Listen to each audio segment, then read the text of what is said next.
How's it going, folks, and welcome back. It's Park to Prem. It's been a long weekend without episodes, but hopefully, if you fell behind, you were able to catch up. Today, we have the start of Season 2. I have good news, I have bad news. Let's look at the good news. Jack Doldie is here for Season 2. I don't know if this is actually good news or not. It feels like it should be. He's a quality player. He's brought his own drama to the football club. But yeah, the 21-year-old has signed a new year-long deal on £110 a week. I've made him the biggest earner.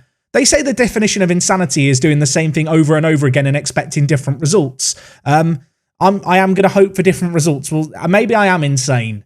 Now the bad news is that Richard Halley has left us. Yeah, it's Halley, it's not Hale. I don't have to worry about saying his name anymore because he's retired.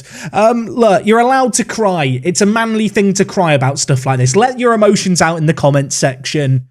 He retired aged 40. This was after he signed a new deal. He signed a new deal for next year. I was willing to pay him £30 a week, give him the big bucks, and then he just randomly retired instantly, and he's not even a staff member. Look, I just feel sad. There's an empty spot in my heart, but we've got to go on and try and carry the spirit of Richard into Season 2. Speaking of which, we have the start of the season today, so let's run the intro and talk about transfers, because the team looks a little bit different today.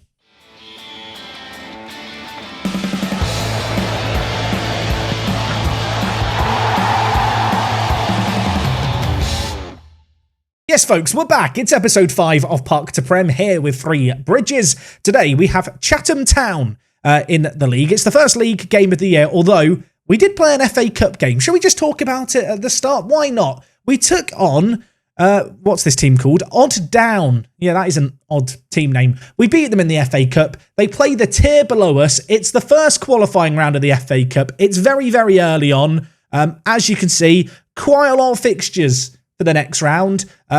We have a long way to go to get to the third round. We'll see if we can go on a cup run. Don't expect anything, though. Now, you might have noticed from the team, if you caught a peek of it in that FA Cup game, lots of new faces here. Lots of stuff's been changing. We'll talk about the outs first. The big notable departures. Ben Andreas has left us. He, of course, was a centre-back who wasn't very good, so I wasn't upset about him. And Michael Wilson, the man who got sent off, I think in episode 2 or 3. He has also left the building. 2 players who, I'll be honest, wasn't that keen on keeping along. And in their place, we've signed a lot of players, both this year and also last year. It's really stupid, and I don't know why Football Manager does this. Please fix this, Sports Interactive. If you make transfers at the end of the season, but before the season ticks over, they show for the previous year, and it's just really crap. So, please fix it. Now, before I show you how the first team looks for the year, worth noting, financial predicament. Financial status is insecure, is not ideal. Financially, only £78,000 in the red. It's going to be fine. In terms of our current kind of financial predicament, in terms of what we're spending, our wage budget is at £1,300 a week. I was able to up that a little bit by scaling the scouting budget right down. And then when it came to actually acquiring players this year, I didn't really scout anyone. I just offered everyone trials over the summer. And another thing that I did was have a big purge of the youth team setups. At this level, the players in our under-19s, our under-18s, our under-23s, they're not really that good. They're very unlikely, a lot of them, to ever play for the first team. You might remember we had like 40 players on £5 a week. I've got rid of almost all of them. Here is what remains. Yes, that's right. The youth team setup is now just 6 players. It's going to be fine. It's not a problem. And then on the staff kind of side of things, I just got rid of a load of staff to save a bit more money. So we no longer have reserve team coaches. We don't need them. Needs must. It's just me, Harry Wilson, my assistant, and then Wayne Ryan, who suspiciously has really good working with youngsters and is crap at the actual knowledge bits of his job.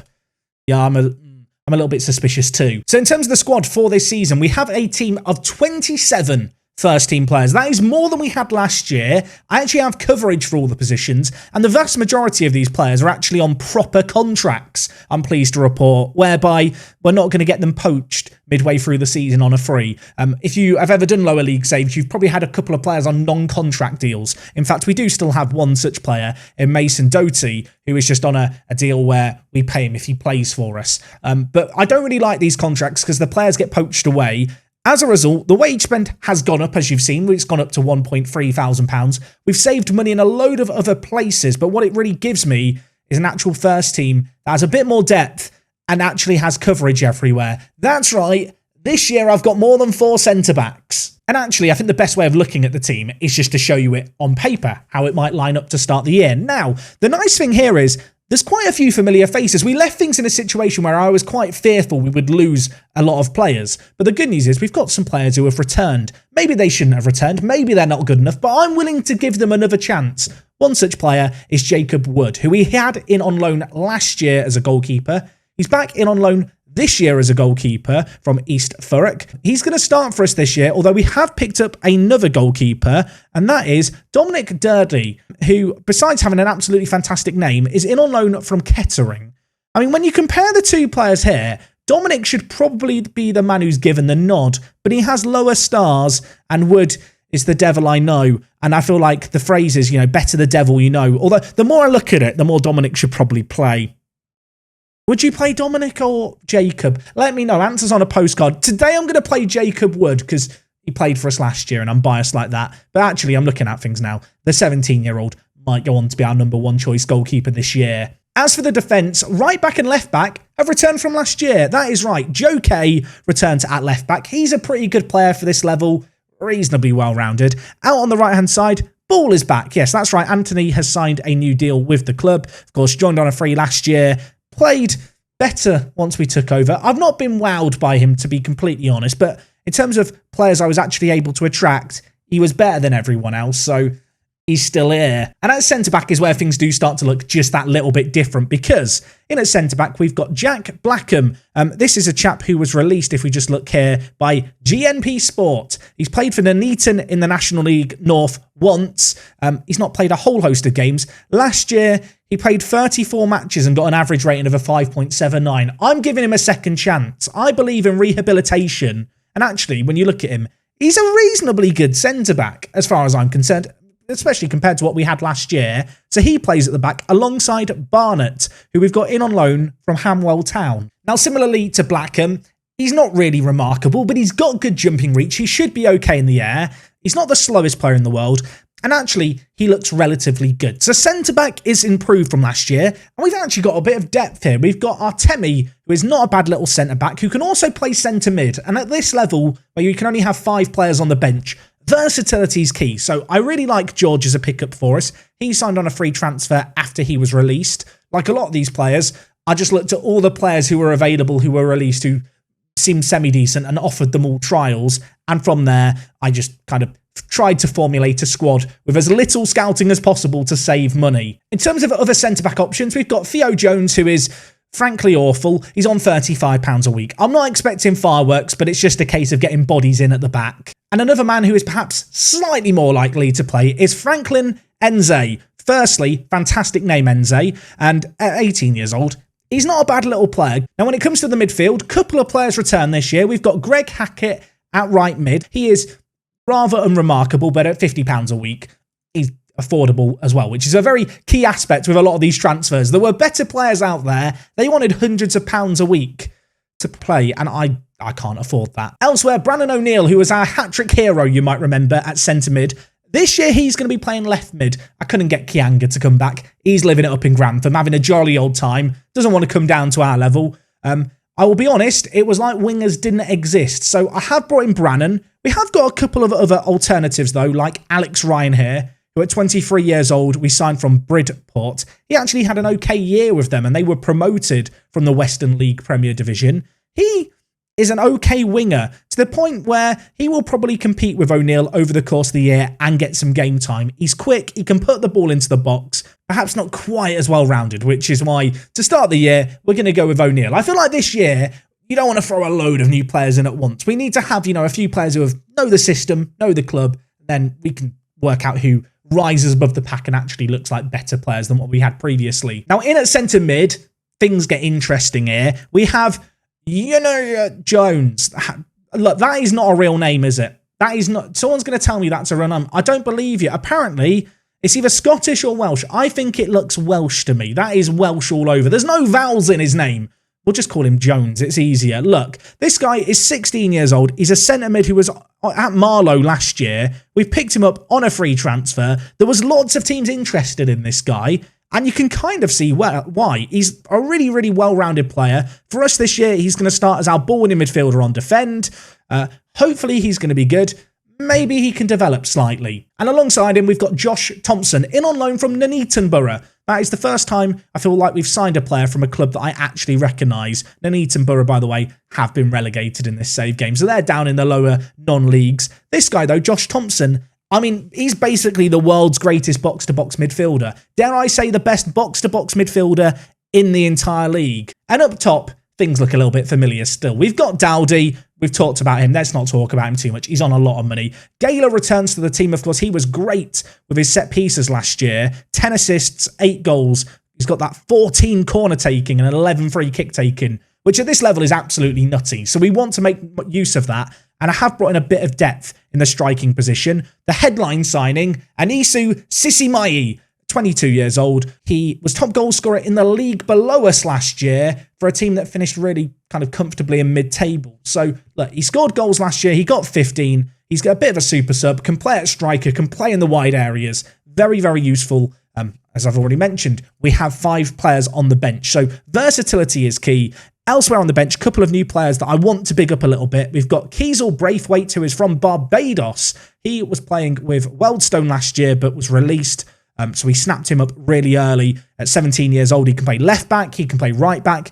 At this level, he's a pretty intelligent fullback with some really, really good mentals. And the other man on the bench who I'm going to big up is KJ Osu. What a fantastic name, first and foremost. Versatile centre mid, good physicals, really good physicals actually, great stamina, can play centre mid. I'm training him to play right back at the moment. And again, at this level, versatility is key. KJ can play a whole host of roles really for us. Now, naturally, they're not the only signings we've made. We've got a bit more depth elsewhere, but we'll come into those players in the next couple of episodes as they feature in the team, and I can big up the ones who really start to stand out. All in all, I feel like I was very excited about the additions to the team. It's a new look squad. We've been able to put our own stamp on it. I was giddy. I was excited. I was happy. I knew it. I was clapping my hands. And then I went and looked at the season preview, and we're predicted to finish 19th. Which, considering all the players that we've added to the team, does feel a tad disappointing for me to be still predicted to finish 19th. Of course, last year, we finished 17th. The board expectation for this year, just to give you a little reminder, is to fight bravely against relegation. So the board think that we're just going to go down anyway.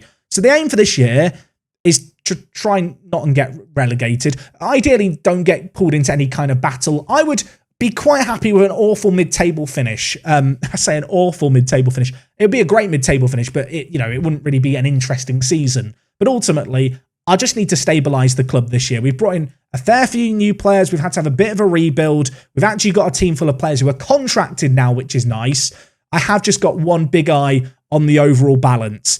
In previous years in Football Manager, you could organise fundraisers, as I like to call them, pre-season competitions. As you can see here, I had Hale's Legacy fundraiser. We had Eastleigh and Woking take part. They're the big names that I could attract to this competition. We actually lost money hosting the competition. So, yeah, it wasn't a very good fundraiser. Now, our opposition for today's game are predicted to finish in the mid-table spot. So if we get a win today at home, I really start to believe that we can achieve something special here. And you know what? We've talked a lot about the new additions to the team. There's lots of new faces.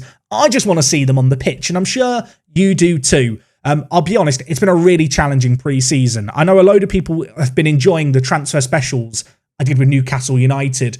With the pre-seasons here at Three Bridges, I'll be honest, very tedious. I am trialling hundreds of players over the course of kind of 2 or 3 months, just trying to work out who's good, who's worth keeping hold of. There is so much admin involved. It probably took me, I want to say, kind of 9 hours to get through pre-season. I feel like when you're at a bigger club, when there's a kind of smaller pool of players who are realistically going to improve the team, scouting's way better. You can get through stuff quicker. You can't rush art. Building teams at this level is most certainly an art form. So tactically this year, I have decided to come up with a plan B, largely born out the fact there are no wide players that exist, basically. When I was trying to formulate a plan and sign players this year, there were not good wingers out there. That is why O'Neill is playing on the left wing and Hackett's playing on the right wing.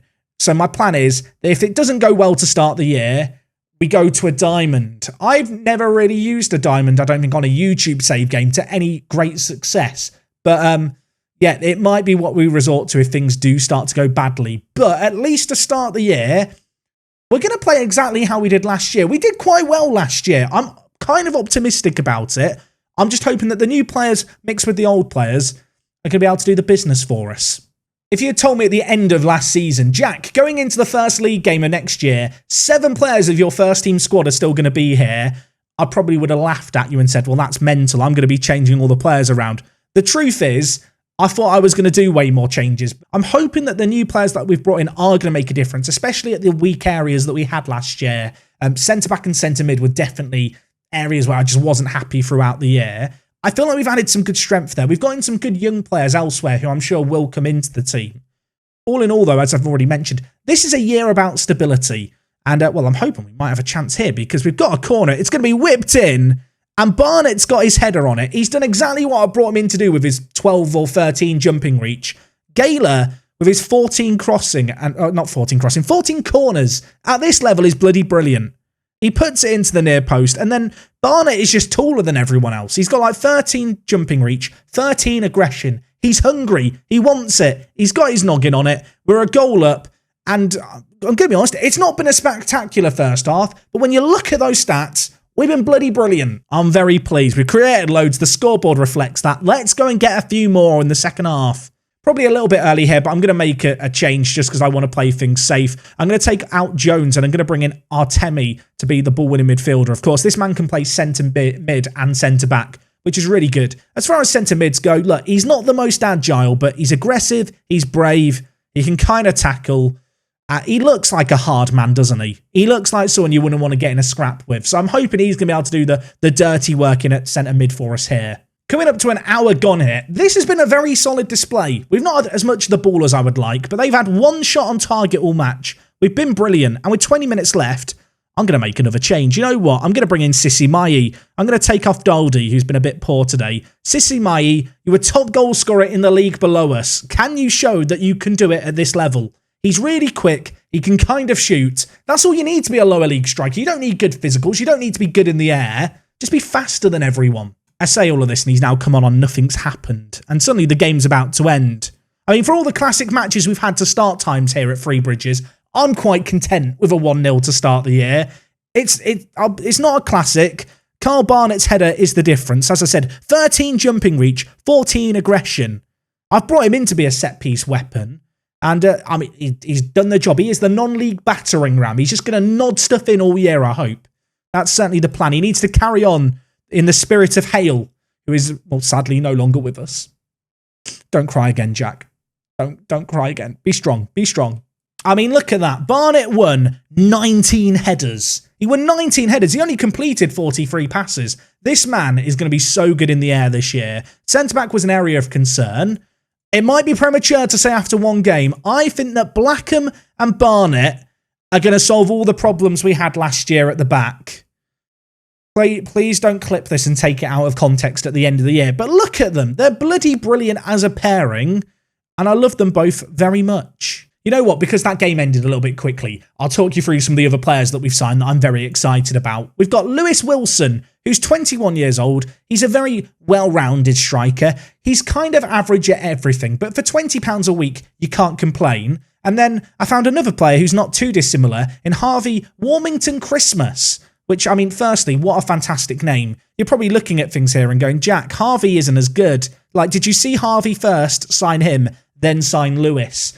The answer is no. I signed Lewis Wilson first, and then I saw there was a guy with the name Christmas in his last name, and I decided I had to sign him, even if he is on slightly more money, and is without a shadow of a doubt a slightly worse player. I mean, he's just worse. But he's got Christmas in his name, so of course I was going to sign him. And don't worry, if you were fearing that maybe all the old players had left us with Hale leaving the team or Halley leaving the team, don't you fret. Malcolm Holiday, I decided to give a new contract to.